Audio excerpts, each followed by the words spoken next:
शाम का है, क्योंकि रात को तो सूरज नहीं होता है। शाम का भोजन सूरज डूबने के 40 मिनट के पहले, इसको आयुर्वेद में दूसरी तरीके से कहा गया है।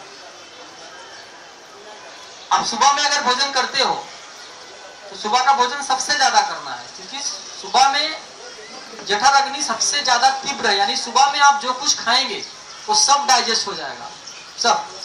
आपको कई तरीके की चीजें खानी है, ज्यादा कुछ चटपटा खाने का मन कर रहा है, मीठा खाने का मन कर रहा है, आप सब सुबह में खाइए, सब, वो सब डाइजेस्ट हो जाएगा।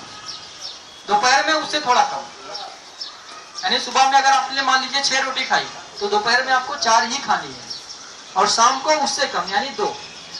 लेकिन अभी क्या है, अभी इसका उल्टा है, ठीक है। अभी हम सुबह ब्रेकफास्ट करते हैं, दोपहर में उससे ज्यादा, और शाम तो है नहीं, रात को उससे भी ज्यादा। क्या होता है, आप खा तो लेते हो लेकिन वो डाइजेस्ट नहीं होता है।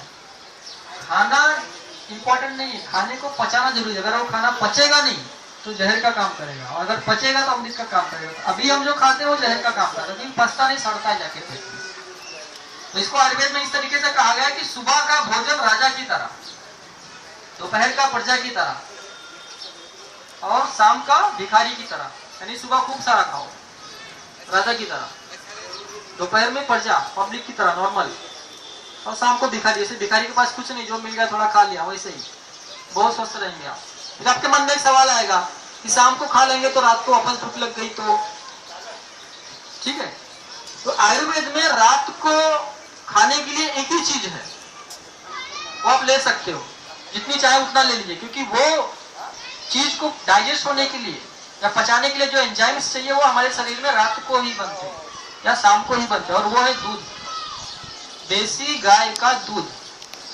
आपको अगर वापस भूख लग गई, मान लीजिए आप रात को 11 बजे सोते हो और आपने शाम को 6 बजे खाना खा लिया, तो शायद आपको 5 घंटे में वापस बड़ी भूख लग जाएगी, आप दूध पी लीजिए, सो जाइए। फिर आप बोलेंगे सुबह सुबह भूख नहीं लगती, कैसे खाएंगे? तो अभी आपको सुबह भूख इसलिए नहीं लगती क्योंकि आप रात को खाना खाते हो 12 बजे, 1 बजे, कोई मान भाव 2 बजे भी खा लेते हैं, तो कैसे भूख लगेगी? क्योंकि आपने जो रात को खाया अभी तक पड़ा हुआ है, सड़ रहा है पेट में। आप लोग कभी कभी व्रत करते रहेंगे, तो व्रत में क्या होता है, आप पूरा दिन नहीं खाते, तो क्या होता है, अगले दिन सुबह में खूब जोर की भूख लगती है। क्यों? क्योंकि आपने एक दिन पहले कुछ नहीं खाया। यानी आप रात का भोजन बंद कीजिए, आपको अगले दिन सुबह अच्छे से भूख लगेगी, दबा के खा लीजिए, दोपहर में कम, शाम को थोड़ा कम। तो इससे आपका पाचन तंत्र सही रहेगा, भोजन सड़ेगा नहीं, और जो कुछ भी खाएंगे थोड़ा ही खाएंगे, वो आपके शरीर को लगेगा, ठीक है। अभी नियमों के बाद में मैं थोड़े से जहर पे आता हूं कि आपके घर में जहर क्या क्या है, वापस मैं फिर नियमों पे आऊंगा। नमक, ये एक जहर है हमारे घर के अंदर, लेकिन कौन सा नमक? सारे नमक नहीं, आयोडीन नमक जहर है ये। फिर आप पूछेंगे कौन सा खाना चाहिए, सेंधा नमक या फिर काला नमक, ठीक है। अब ये जहर क्यों, इसके पीछे का क्या है, आप ये समझ लीजिए। नमक में आयोडीन डालते ही आपको पता है, वो भी जहर है, आयोडीन भी जहर है, क्योंकि अगर ज्यादा मात्रा से ज्यादा शरीर में आ जाए तो जहर है वो। अभी नमक में एक और तत्व पड़ता है, उसको बोलते हैं एल्यूमिनियम सिलिकेट। वो क्यों डालते हैं?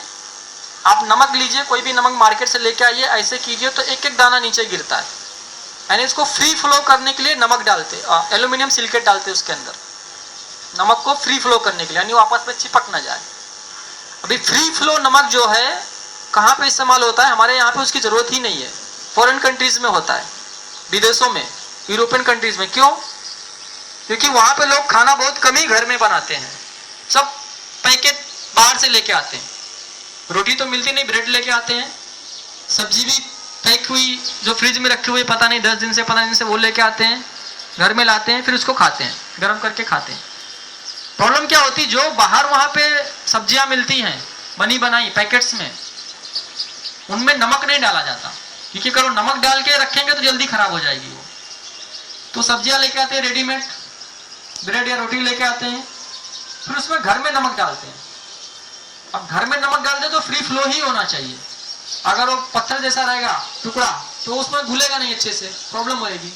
तो फ्री फ्लो नमक वहां पे चलता है। अब वहां की कॉपी हमने कर ली और यहाँ पे बेचना चालू कर दिया। हमारे यहाँ पे जो भोजन बनता है, हम होटल से खाना नहीं मंगाते, अगर मंगाते भी तो उसको नमक डाल के ही देता है। दाल बनाते हैं, सब्जी बनाते हैं, कुछ भी बनाते हैं तो उसमें बनाते समय ही नमक डालते हैं। अगर आपने उसमें पत्थर जैसा टुकड़ा भी डाल दिया नमक का तो भी घुल जाएगा। फ्री फ्लो की तो जरूरत ही नहीं है। ठीक है, तो नमक में एक तो है एल्यूमिनियम सिलिकेट। एल्यूमिनियम क्या जहर है अभी आपको थोड़ी देर पहले यहाँ पे बताया गया, मैं अभी वापस इस पे आऊंगा। दूसरा है आयोडीन। आज से लगभग 40-45 साल पहले रिसर्च हुई थी फॉरेन कंट्रीज में आयोडीन के ऊपर।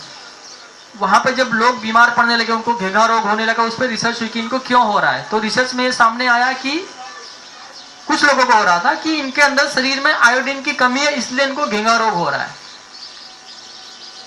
तो बस रिसर्च वहां पे रुक गई और फिर ये हो गया कि ठीक है, अभी नमक ही ऐसी चीज है जो हर व्यक्ति खाता, तो इसी में मिला के सबको दो। तो पूरी दुनिया में वो चलने लगा और आयोडीन नमक में जो है डाल के लोगों को दिया जाने लगा। अभी क्या हो गया, दुनिया में बहुत सारे देश हैं जिनकी पॉपुलेशन जो है ना हमारे एक जिले के बराबर है। उनको बोलते हैं सिटी कंट्री। एक सिटी के बराबर भी नहीं है। स्विट्जरलैंड उसमें से एक है, फिर डेनमार्क हो गया, नॉर्वे हो गया, स्वीडन हो गया, बहुत सारे देश हैं, वो एक हमारे जिले के बराबर है। तो वहां पे सरकारों की एक प्रॉब्लम रहती है कि हमें अपनी जनसंख्या बढ़ानी है बहुत तेजी से। वो इसी चीज में परेशान रहते हैं क्योंकि छोटे से हैं, खत्म हो जाएंगे। तो अपनी जनसंख्या बढ़ानी है, उसके लिए बहुत सारे प्रोग्राम करते हैं। वहां पे कोई अगर गवर्नमेंट एम्प्लॉय है, अगर उसको एक बच्चा 1 से 2 हो गया तो उसका प्रमोशन, 3 हो गया उसके ऊपर, 4 हो गया उसके ऊपर, यानी बच्चे ज्यादा पैदा करेंगे तो उनको प्रमोशन, क्योंकि अपनी पॉपुलेशन बढ़ानी है।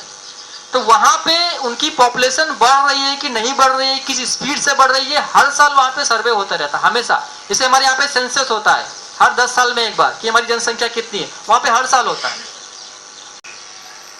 आयोडीन ज्यादा होने के कारण, यानी डॉक्टरों ने हमें ये तो बताया या साइंटिस्ट ने हमें ये बताया कि अगर आपके शरीर में आयोडीन की कमी होगी तो आपको ये रोग होगा, लेकिन अगर ज्यादा हो गया तो क्या होगा वो नहीं बताया और उस पर रिसर्च भी नहीं की। तो जब ये रिसर्च सामने आई, दुनिया भर के जितने भी अमीर कंट्री हैं, आप पता कर लीजिए आज की तारीख में कहीं पे भी आयोडीन नमक नहीं मिलता, सब बैन है वहां पे। अगर कोई बेचता हुआ पकड़ा जाए तो उसको सजा हो जाएगी, लेकिन ये हमारे देश में बिकता है। क्यों बिकता है? आयोडीन नमक जब नहीं मिलता था तो नॉर्मल नमक हम खाते थे, जो आता था उस समय में तो 50 पैसे का शायद 1 किलो मिलता रहेगा। अभी भी अगर आप लेने जाएंगे 1-2 रुपए का किलो आता है। लेकिन जैसे ये अफवाह आ गई कि आयोडीन नहीं खाएंगे तो आपको ये हो जाएगा वो हो जाएगा, तो लोगों ने आयोडीन नमक खरीदना चालू कर दिया। जो 2 रुपए किलो में लेते थे वो 20 रुपए किलो में लेके आने लगे, इस डर के कारण। और ये कंपनियों को जैकपॉट लग गया कि थोड़ा सा आयोडीन डाल दो और 2 रुपए का माल 20 रुपए में बेचो। ठीक है, तो बाहर की देशों में सरकारों, क्योंकि उनको अपने देश के लोगों की जान प्यारी है, पैसा नहीं। हमारे यहाँ पे उल्टा है, हमारे देश की सरकार को पैसा प्यारा है, जान नहीं, लोग मरते रहे। तो वहां पे बैन होगा, यहाँ पे नहीं होगा, क्योंकि जिस दिन यहाँ पे आयोडीन नमक बैन हो गया तो क्या होगा, सारी कंपनियां बंद। तो आप वो 2 रुपए वाला किलो लेके आओगे, क्यों 20 रुपए किलो लेके आओगे? ठीक है, तो ये है इसकी सच्चाई, जो आज हमारे देश में आज भी बिक रहा है। और एडवर्टाइज बाकायदा आता है आपको डराने के लिए कि लो नहीं तो ये हो जाएगा वो हो जाएगा। हमारे देश में किसी को भी आयोडीन की कमी नहीं हो सकती, क्योंकि सूर्यदेव हैं। जिन देशों में सूर्य का प्रकाश नहीं है वहां पे एक बार ये हो सकता है, यहाँ पे बिल्कुल नहीं। क्योंकि हम जो कुछ खाते हैं, फल सब्जियां अनाज, हर चीज में आयोडीन है, जितना चाहिए उससे ज्यादा ही है। तो अगर हम अलग से लेंगे तो फिर वो प्रॉब्लम आएगा, नपुंसकता आएगी। एक थायराइड जो गले में होता है उसका एक बड़ा कारण है नमक। किसी भाई को थायराइड है गले में या कहीं पे भी, सिर्फ वो नमक बदल दे, सेंधा नमक लेना चालू कर दे, कुछ ना करे, 2 महीने में देखे खत्म बिल्कुल, सिर्फ नमक बदलने से। तो ये है नमक के पीछे की सच्चाई। और अभी मैंने बताया एल्यूमिनियम सिलिकेट आ गया उसमें। एल्यूमिनियम एक ऐसा मेटल है, एक ऐसा तत्व है जो बॉडी में चला जाए तो वो डिपॉजिट होता है, कभी डाइजेस्ट नहीं होता, जल्दी निकलता नहीं है वो। और वो हो गया तो वो नपुंसकता लाता है, साथ में दमा, अस्थमा, टीबी, ब्रोंकियल अस्थमा, बहुत सारी बीमारियां, और बॉडी का कोलेस्ट्रॉल लेवल भी बढ़ाता है। तो आज से आप खाइए कौन सा, सेंधा नमक। हमारे बहुत सारे साथी हैं जो सालों से इसको इस्तेमाल कर रहे हैं, कोई प्रॉब्लम नहीं है, कोई प्रॉब्लम नहीं है। और नमक बिल्कुल वैसा ही, अगर आपको लगेगा कि टेस्ट में कुछ फर्क आएगा, बिल्कुल नहीं, आपको मालूम भी नहीं पड़ेगा कौन सा नमक डाला, अगर ना बताया जाए तो। बस थोड़ा सा फीका होता है। ये नमक अगर आप 1 चम्मच डालते हैं तो आपको वो 1.5 चम्मच डालना पड़ेगा, बस इतना ही फर्क है। कोई भी दुकान पे मिल जाएगा। और मेरी आपसे अपील रहेगी, आप वो पिसा हुआ मत लीजिए, जो पत्थर जैसा रहेगा वो लीजिए, क्योंकि मिलावट की कोई गारंटी नहीं है, हो सकता है उसमें दूसरा भी मिला दिया हो। तो पत्थर वाला लीजिए, उसको आप घर में बारीक कर लीजिए, या तो किसी मशीन से मसाले वाले के पास करवा लीजिए। तो ये मैंने आपको बताया पहला जहर नमक, और कौन सा इस्तेमाल करना मैंने आपको वो भी बता दिया। शक्कर, शक्कर और गुड़ एक ही चीज से बनता है, गन्ने का रस, ठीक है। देसी गुड़ कैसा होता है, लाल कलर का या हल्का काला, और शक्कर कैसी होती है, बिल्कुल सफेद, बनती एक ही चीज से। अब ये सफेद कैसे हो गई, 22 से 23 तरीके के केमिकल लगते हैं उसको सफेद करने में। फिर आप जो शक्कर खा रहे हो वो शक्कर नहीं है, वो केमिकल है, पूरा केमिकल। और वो शक्कर ऐसी है कि अगर आपने उसको खा ली तो बॉडी में जाके डिपॉजिट होती है। जो बोलते हैं ना आपका ग्लूकोज बढ़ गया, शुगर लेवल, क्योंकि डिपॉजिट हो रहा है, वो डाइजेस्ट नहीं होता। एक चीज, अगर आपने कोई चीज खाई, मान लीजिए भोजन किया, कुछ खाना खाया, और उसके बाद में आपने शक्कर खा ली, तो वो खुद नहीं पचेगी, प्लस उसको भी नहीं पचने की जो आपने खाया है।